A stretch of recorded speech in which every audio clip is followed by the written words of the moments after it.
Salut les amis, j'espère que vous allez bien. On se retrouve pour le journal du football, puisque oui, on parlera de commission de discipline, de suspension, puisque oui, 6 matchs pour Di Maria, 7 matchs pour Neymar, 20 matchs pour Thomas Tuchel. Et bien vous savez quoi, on parlera de Thomas Tuchel, de PSGOM, de Di Maria et de Neymar.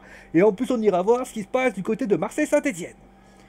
À l'heure où la vidéo est enregistrée, la Ligue de football professionnel a priori n'a pas encore décidé des sanctions à l'encontre des 5 joueurs exclus.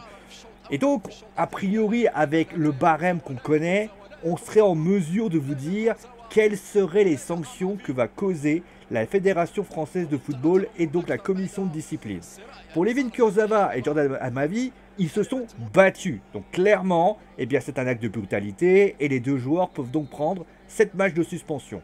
Pour Paredes et Dario Benedetto, ça sera plus simple. Ils ont pris 2 cartons jaunes. Leandro Paredes devrait prendre un peu plus cher, donc entre 1 et 3 matchs. Pour Benedetto, a priori, la commission de discipline devrait être un peu plus clémente. Pour ce qui s'agit de Neymar, alors, on ne parlera pas encore des sanctions par rapport à Álvaro González, on les verra plus tard. Mais pour ce qui s'agit de Neymar, c'est simple. Soit on considère qu'il s'est battu, et donc à partir de là, même s'il y a eu cette tape, c'est une bagarre. Et donc à partir de là, il va prendre cher. Ou sinon, si jamais il considère que c'est 2 cartons jaunes, eh bien il prendra beaucoup moins.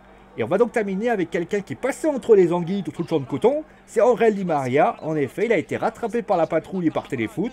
L'Argentin devrait être lourdement sanctionné suite à son crachat. On parle d'une sanction de 6 matchs. En plus, vous le savez, l'UEFA, la Ligue a été très claire. Cracher est très mal perçu. Et donc en plus, Di Maria sort du Covid.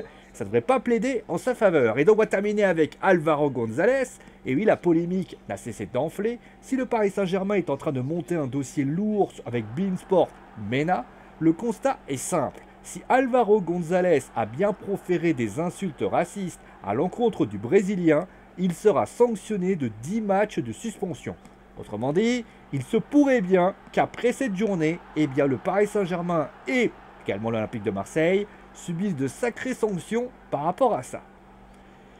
Il y a un homme qui lui pourrait subir de lourdes sanctions et même la sanction ultime. C'est Thomas Tuchel. Vous savez, ça a l'air de mieux se passer entre les joueurs et l'entraîneur. Mais a priori, d'après RMC Sport, les joueurs émettraient d'immenses doutes sur les compétences de leur entraîneur. En effet, d'après RMC Sport toujours, il leur reprocherait plusieurs choses. La gestion du cas Marquinhos, milieu de terrain, défenseur, mais également Mauro Icardi. Il n'a pas joué la demi-finale, il n'a pas joué la finale, et certains cadres se posent la question.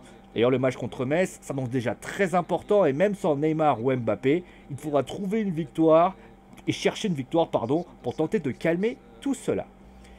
Et donc de Paris, on passe à Marseille. Vous le savez, il va falloir mettre du... Alors c'est pas forcément comme le Paris Saint-Germain, vous mettez carrément le parpaing, le mastic et tout ce qui se passe.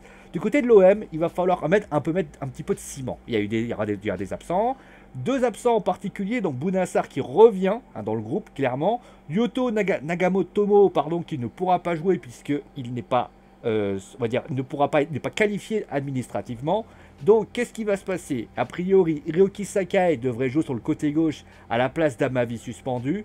Et de l'autre côté, eh bien, il manque Dario Benedetto. Alors, le coach portugais va devoir choisir entre placer Valère Germain ou Ake en pointe, ou décider de reconduire Ferran Thauvin dans la pointe de l'attaque, et donc moins peser sur la défense stéphanoise. On rappelle que le match OM Saint-Etienne avait été reporté en raison de plusieurs cas Covid au sein de l'équipe marseillaise. C'est la fin de l'émission, j'espère que l'émission vous a plu. Comme je l'ai bien précisé, la commission de discipline de la Ligue peut statuer à tout moment, à un moment où vous enregistrez cette vidéo.